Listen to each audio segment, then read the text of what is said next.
Hi and welcome along to AFTV News Daily, the early edition. Good morning, good afternoon, good evening, wherever you are in the world right now. And hope you're having yourself a fantastic day. Again, the sun is shining bright here in the UK. In normal times, this would have been the end of the season for most football clubs, apart from maybe those playing in the Europa League final or Champions League final. And everybody else will be off on holiday somewhere. Well, actually, maybe not this year because we would have had the Euros, of course. No Euros. That's going to be next year. But good news yesterday that the Premier League is set to return. And we've got a date for it. And the date for it is the 17th of June. That is going to be the date when it returns. Actually, my daughter's birthday on that day as well. But that is the date for the return of the Premier League, the 17th of June. And the other thing about it is the big game taking place on that day will be Arsenal taking on Manchester City. You couldn't ask for a harder start. I was thinking to myself that it might be us playing Brighton because that would have been the weekend game. The game against Manchester City was obviously going to be the game that was going to be during the week. And I thought they might put that game back and start off with what all the teams would have played that Saturday when all the games got postponed. But no, they've decided to go with the City one for obvious reasons. That's a mega game to start back with. And that game is going to take place on the 17th of June. There's going to be two games on that day, actually. There's also going to be another game between Aston Villa and Sheffield United. But obviously, all eyes are going to be on Manchester City and Arsenal. What a game to come back to. I don't know if that's advantage. Me and Mo were talking about it last night. Is it an advantage to be playing City behind closed doors, or does it make no difference? They're just a very, very good team. And as we've seen in the Bundesliga, those really top teams, it doesn't matter that they're behind closed doors. As a matter of fact, sometimes it means that they can just get on with their excellent game without any crowd distractions, you know. But it could make it easier for Arsenal in that, you know, they could be coming up against a rusty Man City, a City that's not all well-oiled and ready yet. I don't know. It's a tough game to start back with, but looking forward to it. All the matches are going to be taking place, of course, behind closed doors. I'm not sure yet whether about the neutral venue things. We still haven't got any information on that. The kickoff times are going to be, there's going to be Friday games, which will kick off at 8 o'clock. Saturday games, which will be 12:30, 3 o'clock, 5:30 and 8 o'clock. Sunday games will be 12 o'clock, 2 o'clock, 4:30 and 7 o'clock. And Monday nights will be 8 o'clock with Tuesday, Wednesday and Thursday games being either 6 o'clock or 8 o'clock as well. And all the games as well are going to be shown live on TV over here in the UK, which is not a normal thing. We normally just have a select amount of games live, but all of them are going to be live across Sky, BT Sport, BBC and Amazon. So exciting that it's coming back. It's not ideal. It's behind closed doors. But I reckon there's a lot of football fans up and down the country that are very excited that it's coming back. Of course, you know, we know that we're in the midst of a crisis, but things do seem to be improving. And if those things continue to improve, it will definitely come back on the 17th of June. Of course, it's all reliant on there not being another big spike, which could then again bring things back behind closed doors. But they've been very cautious with this. You know, they've taken their time in bringing this back, and I think at the moment it looks like it's all been done in the right and proper way. You're never going to have a 100% safe situation with this coronavirus, but you know, hopefully we can get all the games completed, finish this season, and then plan for a new season, and hopefully start to talk about how we get fans back into the game. Ultimately, for me, that is very, very important. You can't play a whole season behind closed doors. It would be disastrous. They have to try and see what they can do to get fans back in. Another bit of breaking news yesterday was that Sir Chips Keswick, the chairman of Arsenal, I said that to somebody yesterday. They said they didn't even know he was the chairman. But Arsenal say he's been doing a great job. Well, he's decided to retire after 15 years at the club. He's now 80, Sir Chips Keswick, and he's been on the board since 2005. Took over as chairman from Peter Hill-Wood in 2013. And you could say that, you know, in that time, won 3 FA Cups under his tutelage, you know. Yeah. And in a statement, Sir Chip says, it's been an honour to be the chairman of this great football club. Arsenal has always held a special place in my life, and that will remain the case in the future. I made my plans to retire at the end of the season clear to the board before the global health crisis we are now experiencing. The club is in safe hands with Stan and Josh, the board and the executive team. I know Arsenal will emerge strongly from this situation, and I look forward, like all our supporters around the world, to seeing the team in action as soon as possible. So that is Sir Chips Keswick leaving the building. What have you made as his time as chairman? Mo last night was pretty damning on it, saying that, you know, actually, you know, he thought he was terrible. 3 FA Cups won under his tutelage. I think his communication with the fans was very, very, very poor. I remember being at one of those AGMs, and he was really talking down to fans that day, and I was really like, hey, you know, and some very condescending ways sometimes. So I'm not sure if he had the greatest communication skills. And now what happens? Well, it doesn't look like they're going to be filling the role of chairman, which again, you look at it and say, well, if he's done such a great job, surely you need a new chairman. But it looks like it's just going to be going over to Josh and Stan Kroenke. That they're 100% control. It really is complete, and they are going to be running the whole show. Now, what are they going to do? They're going to be really judged now. You know, no more Arsene Wenger, no more Peter Hill-Wood, no more Sir Chips Keswick. Now it is strictly down to them. We want to see what they are going to do. And it's going to be, I think everyone's been watching very closely come this summer. That will be the start of it when it comes to transfers. And talking of transfers, as usual, Arsenal linked to loads of players today. They're linked with a striker, of course. The rumours about Aubameyang continue. They're today linked with Victor Osimhen of Lille. Lille, of course, is the team where we got Nicolas Pepe from last season. Well, this guy's kind of taken over the mantle from Nicolas Pepe this season. He scored 18 goals and has had 6 assists, a quite outstanding season in 38 appearances. He's a striker, stroke forward, but he really has an outstanding season. Lots of clubs have been looking at him. Arsenal said to be in the mix. They're looking at, obviously, strikers if Aubameyang was to leave. Lille, though, value him at around about £50 million. And I think, again, with this coronavirus crisis going on, I don't think there's any chance of them getting anything like that, but he will still demand a high fee. A lot of the players playing over in France are very disgruntled at the moment with the way in which the French league ended. It really does look like so unsatisfactory now over there. When you look and you see the Bundesliga being played, you know that La Liga's coming back in a couple of weeks' time. Serie A's coming back. Now the Premier League's definitely coming back. And they cancelled their league over there in France. So if you're some of these players, like a Victor Osimhen, you are going to be looking to move to one of those bigger leagues. So expect him to leave. And could the team he goes to be Arsenal? And we're looking to raid Lille again. Lille's going to be our feeder club after Pepe. And if we was to nail down Osimhen, or maybe this guy, his name is Gabriel Magalhães. Probably pronounced that wrong, but I apologise. But he's Brazilian and he's 22 and he's a centre back. And again, another player who's had a very, very good season. Been getting a lot of interest around Europe from various clubs inquiring about his services. Everton said to be one of those clubs that were really, really interested in him, in signing him.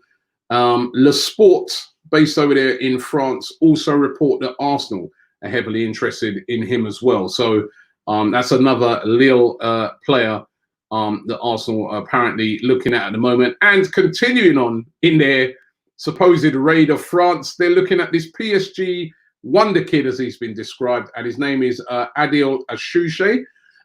He plays for PSG. Well, when I say plays for, he's really a young player trying to burst through. He has made his debut for them. He's only 17, and he's yet to sign a pro contract with PSG. And this is what is now interesting a lot of clubs around Europe, in particular Arsenal, said to be very, very interested in him. We know that Arsenal are trying to build with young players. This guy is a very, very good young player.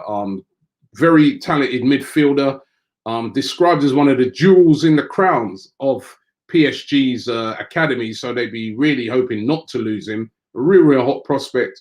He won the Golden Boot in last year's under-17 championships, where he scored 9 goals in 5 matches. Not bad for a midfield player. And we already know our midfield doesn't score enough goals. We've seen Guendouzi come over from France and really show us what he can do. Could this guy be another player that we could grab up? Certainly looks like a really hot prospect, and you'd be able to get him on the cheap, because for the pro contract, the rumours is around about £4 million will be enough to persuade him to join Arsenal, and he's probably looking for a wage of around about £25,000 a week. Quite a lot for a youngster, but he is a hot prospect.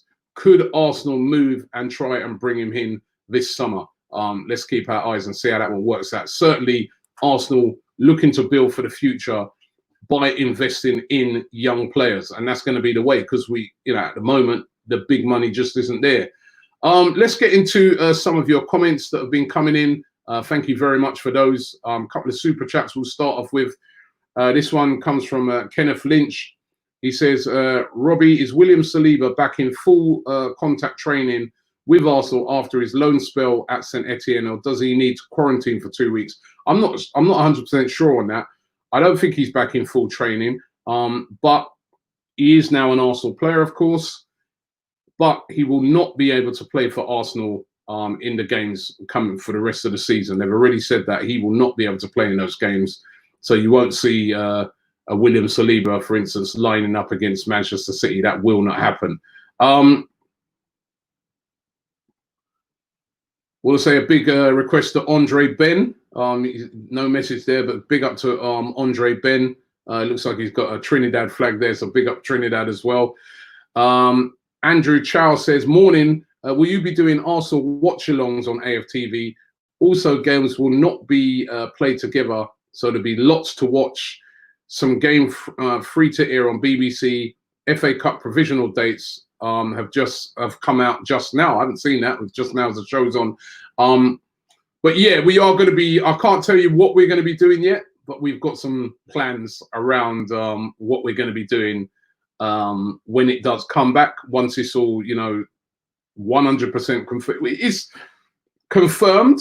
It just needs the government approval. It is going to be confirmed. We've got some big plans. So definitely you're going to have to keep it locked here on AFTV, as you have been doing right throughout this whole crisis. It's been unbelievable how many people have been here checking out AFTV. They say that we only get views when we lose, Well, you guys know that, we are always here allowing, you guys to have your say. So, and we will be doing that when football comes back, without a doubt. So look out for that. Another one from Kenneth. Oh, no, sorry, I just done that one. So thank you, Kenneth, for that. Sorry, there was another. Oh, just trying to get that. A lot of comments coming in today. I say you're glad that football's coming back for sure. This guy's saying, what are your predictions for the top 5? Well, listen, Liverpool going to win the title. Leicester will be in there. Man City will second. Leicester, I think they will finish third. 4th place is up for grabs. I don't even want to, I can't even predict it. 4th and 5th place is up for grabs. You've got Tottenham, who've got players back fit now. They can have a go at it. Man United can have a go at it. Sheffield United, Chelsea, it's going to be really tough. It all depends. I'm going to have to see how teams start off before I can make a judgment on it. there will be changes in mentality, momentum, fitness, and quality across the table. Lots of upsets in the coming weeks. This is why I believe we can make the top four. Ironically, this break could be a blessing. Could also be a curse, because remember, we were doing really, really well up until the break. So, you know, we got to bear that in mind as well, that it could kind of work against us as well. But hopefully you're right. Right, let's continue here. Calvin says, Sir Chips was part of the regime that was responsible for the steady decline of Arsenal. So what good has he actually done? Goodbye, Chips. Enjoy your retirement. Can't really argue with that, can you? Charbel says, my mates are United fans and they think that I'm deluded for saying that we can get a result at City. They have lost more games than us. And also, who would have thought Watford would beat Liverpool? We can get a result at City. I think it's definitely an advantage for us going into this game against City behind closed doors, first game back, because we don't know, will City, you know, be suffering from the same sort of problems that a lot of teams will suffer from, which is being a bit rusty, fitness. But the one thing I would say about Manchester City is that they've got Pep Guardiola in charge. And that guy, I don't think there's a guy who prepares his teams better than he does. You know what I mean? He always has them rearing to go 100%. So that is going to be, you know, you're not coming up against an undercooked City. So, but then having said that, we've got Arteta, who again looks like a similar. Remember, he was at City and he was part of that. And again, he'll have Arsenal really prepared for it as well. So it's going to be a really tough game. We've got a bad record there, but who knows? It could change the whole dynamic of that game. And certainly, you know what? Even though these games are going to be, I was saying this the other day, even though these games are going to be behind closed doors, they're going to be all very competitive games, because every single one of them means so much. So it's going to be different to, like, when you're watching games over in Germany, you're watching it and you're enjoying it, but you're not really invested in it. It's not your team, or it's not a team that you're familiar with watching week in, week out. But when you're watching the Premier League games, that's your team. And even though there's no fans there, you're desperate for them to win. And you'll be watching other games, and those games have significance to us.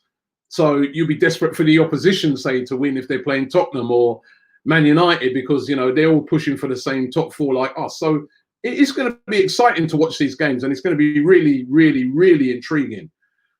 Tiernan says, Robbie, as an Irish Arsenal fan, I watch a lot of Celtic. Tierney is epic, and we should get Edouard. They both link up brilliantly.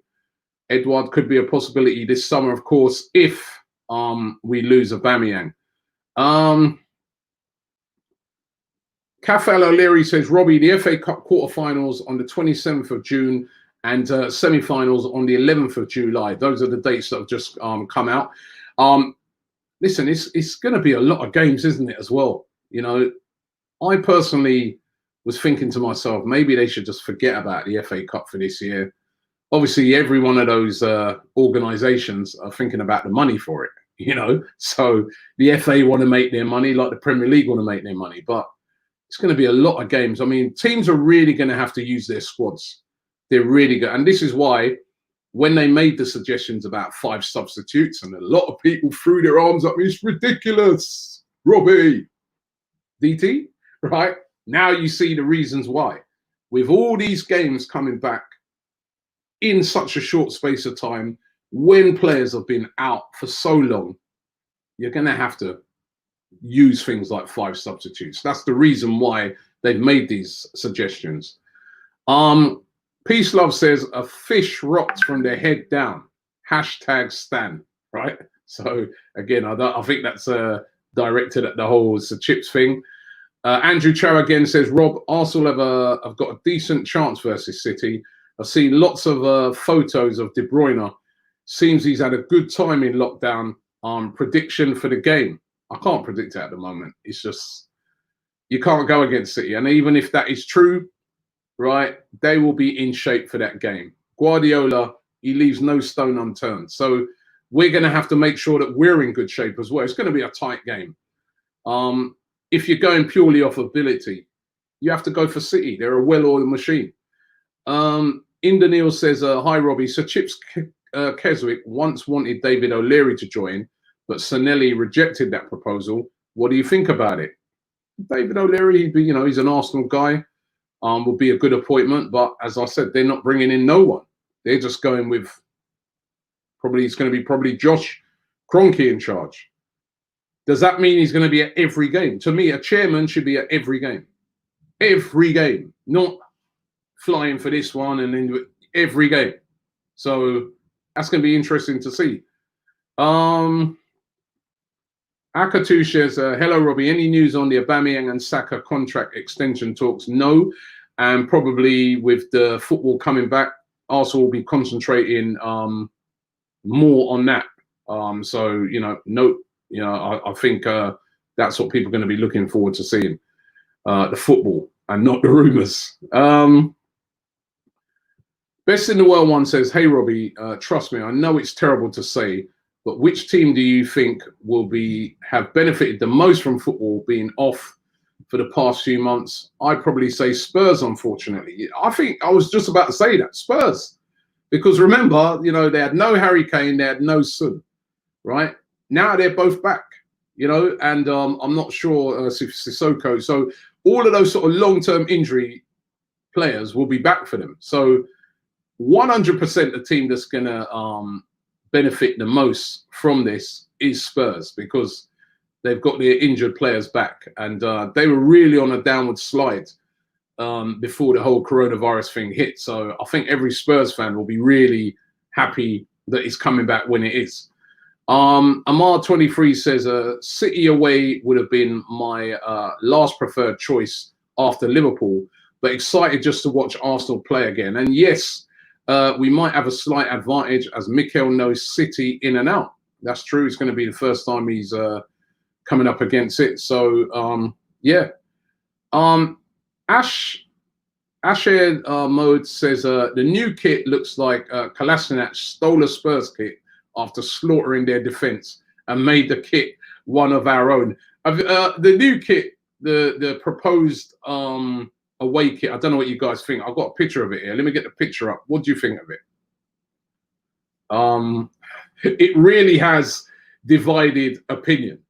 First of all, white kit, and there's not a lot of Arsenal fans like white kits because they think Spurs playing white, why are we playing in white? But we have had white kits before in the past, but the design is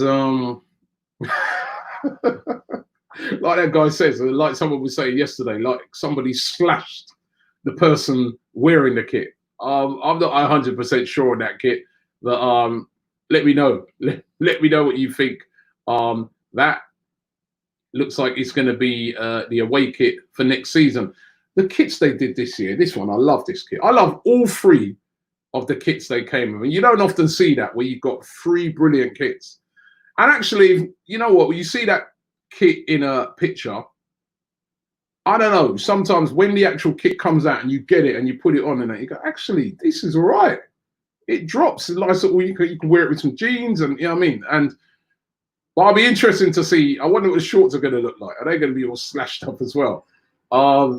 It's going to be interesting to see what it looks like. And we all know the Adidas Bruised Banana, when that kit first came out, Arsenal fans were mortified. They were like, what is this? It's disgusting. Now it's one of our most iconic kits. So you can never know with kits. It's all about what do you win in that kit. That's what it's all about. Aditya says, if Arsenal win against City, we're back fighting for top four.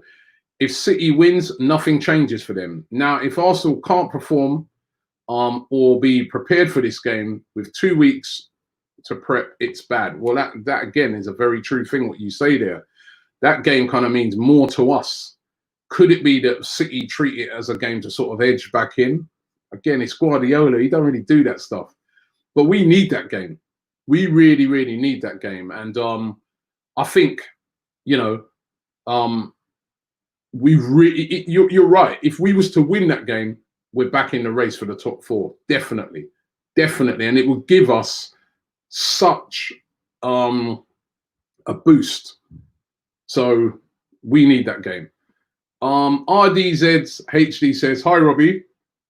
Will there be any fan cams after games? Again, I'm going to let you guys know. We're sorting some stuff out at the moment. Definitely, we will not be at the ground doing fan cams. That would be irresponsible to turn up at the ground on a match day, be outside there. The last thing we want is fans coming and congregating outside the ground on a match day, and we're definitely discouraging that. But we got plans, so you'll see what those plans are very soon. We're still sorting them all out at the moment, but let's just say we are going to be covering it completely, right? So don't worry about that. SN says, I wouldn't be surprised if we beat Man City, then lose to Brighton. Yeah. We've got to get that out of our system, that sort of stuff. You know what I mean? We've got to finish this season. They've got to look at it and say, 10 games, tunnel vision, man. 10 games. We got to win most of those 10 games and we could get in the top 4. Let's go on an outstanding run. Mike Dennis says, what happens to the Europa League and Champions League if there is a 14-day isolation rule when entering some European countries? Again, I don't know at the moment what's going to happen with that. No doubt UEFA are going to want to finish those. They're amongst the greediest people out there. We saw that they took us all the way to Baku last year. So they're going to want to finish those Europa League, and they're going to want to finish the Champions League. How they do it, I don't know. Could they play in a country that doesn't have a quarantine ban, or maybe would be prepared to relax it? I don't know. They're going to have to come up with some sort of solution to that. Really Schooner says, do you remember that game versus Burton, Watford final? The 2-3-0 in a week against us. No, I'm a bit confused by that one. A bit confused. Simon says, someone had a nosebleed on that kit. Oh, man, that kit's been getting a lot of stick. Peace Love said, will Arsenal extend or dodge the Luiz contract once the season ends? At the moment, it doesn't look like they're going to extend. He's on high wages, and it looks like when the season's up, that's it. It really does depend, because we know that Mikel Arteta really likes him, but he could be hamstrung by the fact that, finances. But if Arsenal finish the season strongly, if they got into the Champions League, that would give the finances a massive boost. So maybe they might make him stay. Let's see what happens. It's going to be now all on the real football on the pitch instead of speculation, which is brilliant. RD7HD says, buy a show featuring troops today. Yes, 100%. That will be out this afternoon. And no doubt troops will be. He was telling me the other day, he goes, oh, Robbie, I've had enough of this, man. I want to go out. He goes, I'm sticking to all the rules and that, but I want to get out. Right. And I'm sure he's going to be really, really happy that football is back. Shantunu says, even though United were already on a good run, the return of Pogba and Rashford to full fitness is a massive boost for United. It is a massive boost for United. Remember as well, we'll have Tierney back. We'll have a lot of players that was sort of, not fit as well, returning. So it's going to work as an advantage to, some of teams like us as well. Dr. Viraj says, the kit is hideous. Listen, as I said, a lot of kits start out that way. People say, I'll never put that on. That's horrible. That's terrible. Next minute you see, oh, that kit is iconic. It's all what you win. I say it all the time. It's what you win in it. It's what you win in that kit, right? Even if you wore a bin bag, you wouldn't care as long as you won the league. I don't business, you know what I mean? So, question mark says, I mean, as a Chelsea fan, we will have a boost right now. Most of our season, our key players were injured, and we still got 4th spot. Now everyone is back. I think we can even get a 3rd spot. So again, that's going to be an advantage for a lot of clubs that injured players will be able to play. YME says we'll have Tierney back, and City will have De Bruyne, Sane, Laporte back. If I'm mistaken, it's going to be hell. Laugh out loud. Of course, that's it. Lots of players coming back. Mr. A says, when is the next All Guns Blazing podcast out? With football coming back, interesting to see if DT will be happy that it's back. Flip flop. Well, that'll be out tomorrow. I'll be asking him. Don't worry. He's been backtracking recently, hasn't he? He's been on his toes, mate. But yeah, listen, we'll discuss. I'm sure we'll touch on that in our discussions, and also touch on the fact that football is coming back. Andre Ben says, sounds like the post-game AFTV will be done from one of Robbie's Greek islands. I'll tell you what, I'd love to be on a Greek island right now. Trust me. We'd normally be on holiday at this time of year, innit? We'd be thinking about going away or something, you know? Oh. Buster Nash says, Robbie, will the FA Cup be played out? Yes, it is. They are going to be completing that. Last couple I'm going to do here. Disband Gunner says, I agree with Robbie. We should focus on the Premier League rather than winning the FA Cup, because we could end up 4th or 5th if we perform well and get us into the Champions League. Also, it will help our financial boost. Listen, the FA Cup would be nice, but right now, Arsenal need to get into the Champions League, right? That's what we need to achieve right now, if possible. It's very, very tough, but that is what I would like to see. And that's what I want us to focus on. FA Cup's a side thing to me. Pooh says, can we, not as fans, buy the kits this season? Because they're bad this year, and because we're just feeding the Cronky's pocket every year, and the fans still fall for it. The thing is about it, Pooh, they've already received the money for the Adidas deal. So it doesn't really make no difference whether we buy the kit or not. Arsenal already getting the money for the kit, and we'll be getting it year in, year out. That money's already been agreed. So not buying the kit doesn't really, it's only really just a symbolic thing. That's about it. But they've already got the money. So that doesn't really do much. And we can't boycott games at the moment because we can't get in there anyway. Listen, thanks for watching the show this morning. We are going to be back tonight at 8 o'clock, our normal time. Should have a very special guest on tonight, ex-Arsenal player Justin Hoyt on the show, and it'd be interesting to get his opinion on the season coming back. Thanks for watching, and I'll see you later. Have a great day.